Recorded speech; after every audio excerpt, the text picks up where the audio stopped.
और इस वक्त वाराणसी में मुख्यमंत्री योगी आदित्यनाथ संबोधित कर रहे हैं, उन्हें सुनते हैं। सभा में लखनऊ विश्वविद्यालय छात्र संघ का तत्कालीन नौजवान अध्यक्ष भी मौजूद काशी क्षेत्र के ओजस्वी शैली कार्यकर्ताओं व्यक्तित्व ने जो अब तक इंतजार कर रहे थे, जिनके मार्गदर्शन के लिए हम सब बहुत ही उतावले थे, जिनको सुनने के लिए, अब हम सबके बीच में हम सबके अभिभावक, हम सबके मार्गदर्शक और हम सब जैसे करोड़ों कार्यकर्ताओं के प्रेरणा स्रोत पार्टी के विस्तार, और एक बार जोरदार तालियों के बीच में हम अभिनंदन करेंगे। जोरदार ताली बजती रहे, हर हर महादेव। तालियां बजती रहे, ताली बजती रहे। आज के इस कार्यालय के उद्घाटन के कार्यक्रम में उपस्थित हमारे उत्तर प्रदेश के यशस्वी मुख्यमंत्री सम्मानीय योगी आदित्यनाथ जी, हमारे भारतीय जनता और कर्मशील अध्यक्ष श्री स्वतंत्र देव सिंह जी, हमारे प्रभारी राधा मोहन सिंह जी, हमारे उप मुख्यमंत्री केशव प्रसाद मौर्य जी, हमारे भारत सरकार में मंत्री श्री महेंद्र नाथ पांडे जी, भाई सुनील ओझा जी जो सह प्रभारी हैं, विनोद सोनकर जी हमारे राष्ट्रीय मंत्री, सुनील बंसल जी हमारे संगठन मंत्री, सुब्रत पाठक जी हमारे महामंत्री और महेश चंद्र श्रीवास्तव जी हमारे क्षेत्रीय अध्यक्ष काशी के सम्मानित मंच, और यहां इतनी बड़ी संख्या में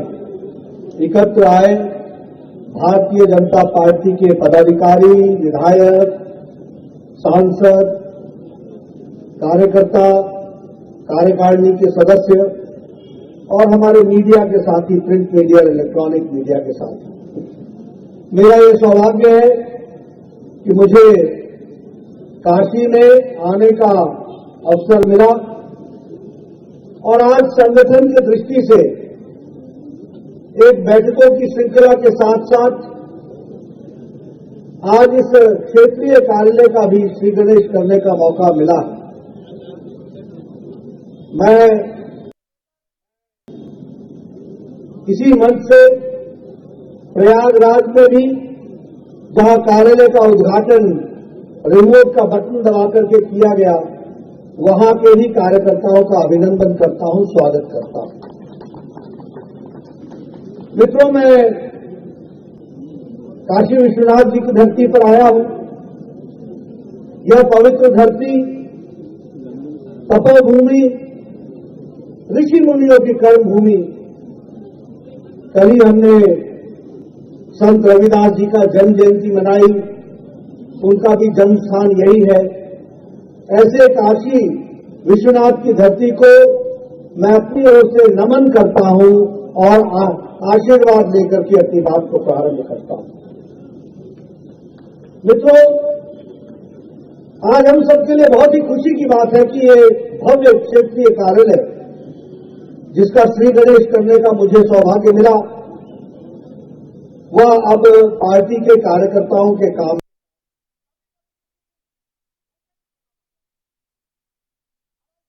में आएगा। मैं आज बैठा बैठा सोच रहा था 2014 में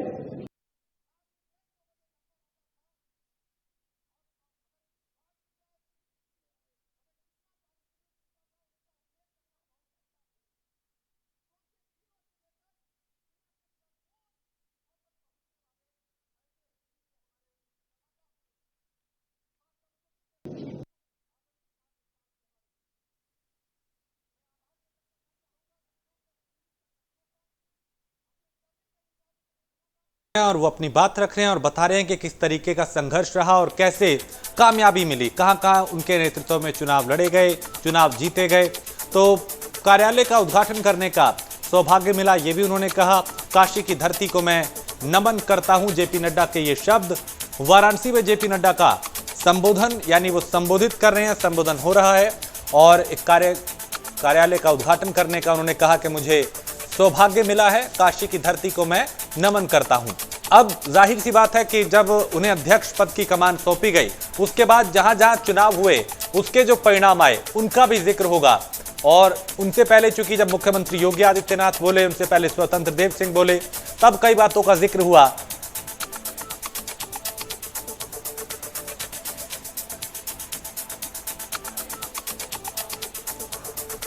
तो काशी की धरती को मैं नमन करता हूं, जेपी नड्डा के ये शब्द। उन्होंने कहा कि मुझे कार्यालय का उद्घाटन करने का सौभाग्य मिला। तो भारतीय जनता पार्टी संगठन को मजबूत करने की लगातार उसके लिए काम कर रही है, एकजुट करने का काम करती रही है। कई कार्यक्रम अलग अलग वक्त पे चलते रहे हैं, कैसे पार्टी को मजबूत किया जाए, कैसे संगठन को और बेहतर किया जाए, कैसे और विस्तार किया जाए, कैसे आने वाले राज्यों में जहां चुनाव होने हैं वहां पे जीता जाए, पंचायत चुनाव को लेकर रणनीति बनाई जाए, विधानसभा चुनाव को लेकर मंथन किया जाए। तो पहले से ही जो प्लानिंग है वो बीजेपी करने लगती है किसी भी राज्य में चुनाव जीतने के लिए। और यही वजह है कि नतीजे जो आते हैं वो सबके सामने होते हैं। तो जेपी नड्डा इस वक्त संबोधित कर रहे हैं काशी की धरती को। उन्होंने कहा कि मैं नमन करता हूं। वाराणसी में सभा को संबोधित करते हुए वो नजर आए। उनसे पहले मुख्यमंत्री योगी आदित्यनाथ ने संबोधित किया, उनसे पहले स्वतंत्र देव सिंह। तो कई दिग्गज आज वाराणसी में हैं, यहां पे अपनी बात को रखा गया, बताया गया कि क्या उपलब्धियां रही, विपक्ष को भी घेरा गया।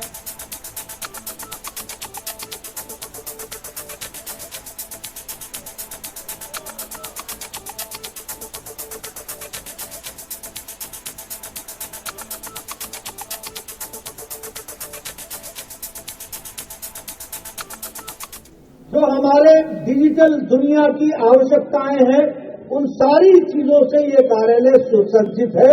मैं इसके लिए फिर से आयोजकों को बधाई देता हूं जिन्होंने इसको खड़ा किया। लेकिन मित्रों, ये हार्डवेयर है, इसमें हमको जो सॉफ्टवेयर डालना है वो है हमारा कार्यकर्ता। इसलिए अगर उत्तम कोटि का कार्यालय है तो वो उत्तम कोटि के संस्कार देने का भी कार्यालय एक माध्यम होता है, इसको हमको समझना चाहिए। और इसीलिए इस कार्यालय का सदुपयोग करते हुए हमारा कार्यकर्ता मॉडर्न चीजों से सुसज्जित होकर, नई जानकारियों से सुसज्जित होकर समाज को दृष्टि देगा, दिशा देगा और समाज को आगे बढ़ाने के लिए अपने साथ आत्मसात करके चलेगा, ये मेरा विश्वास है। मित्रों, मैं कई बार इस बात को कहता हूं, यहां भी कहूंगा कि संगठन चलाने के लिए कार्यकर्ता चाहिए होता है, कोष चाहिए होता है, कार्यकारिणी चाहिए होती है, कार्यक्रम चाहिए होता है और कार्यालय चाहिए होता है। यह कार्यालय आगे चल करके व्यवस्थित रूप से कार्यकर्ताओं के निर्माण में और संस्कार में योगदान करेगा, ये हमारे लिए एक अच्छी बात है। मैं दूसरी बात कहता हूं कि जिन लोगों को भी भारतीय जनता पार्टी में आने का मौका मिला, कईयों को सवेर में मिला, कईयों को देर से मिला, लेकिन जिसको भी इसमें काम करने का मौका मिला है, मैं उनको बहुत ही भाग्यशाली और खुशनसीब मानता हूं, क्योंकि देश को परिवर्तन करने में और परम वैभव ले जाने में माध्यम बना है तो वो भारतीय जनता पार्टी है। इस बात को समझना चाहिए।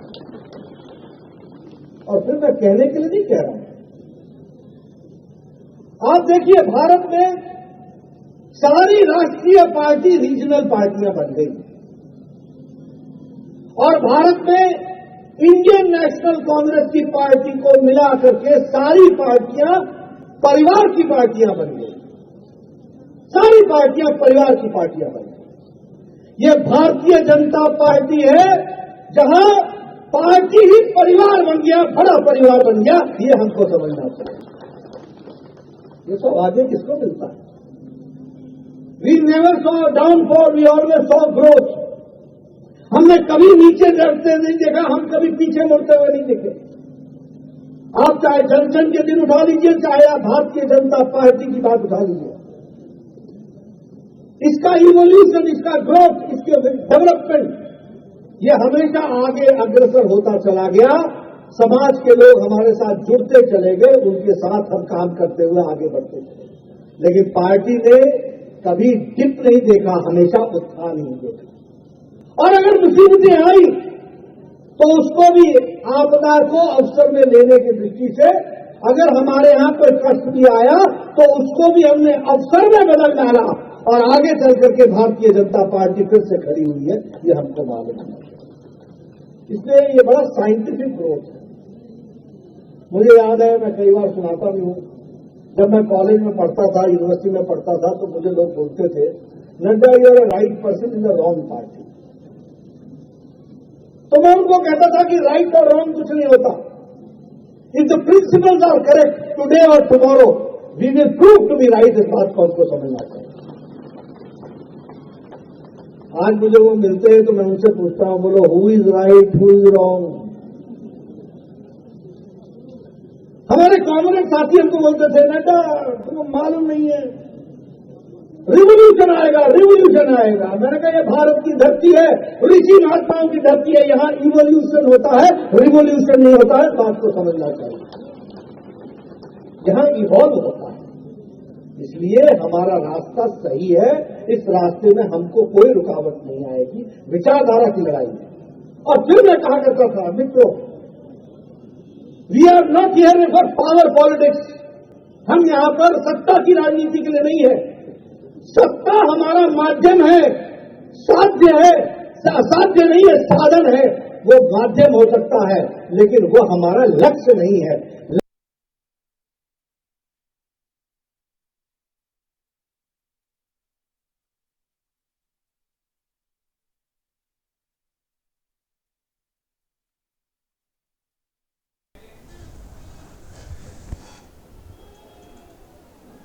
आपको याद होगा, हमसे 80 के दशक में लोग पूछा करते थे,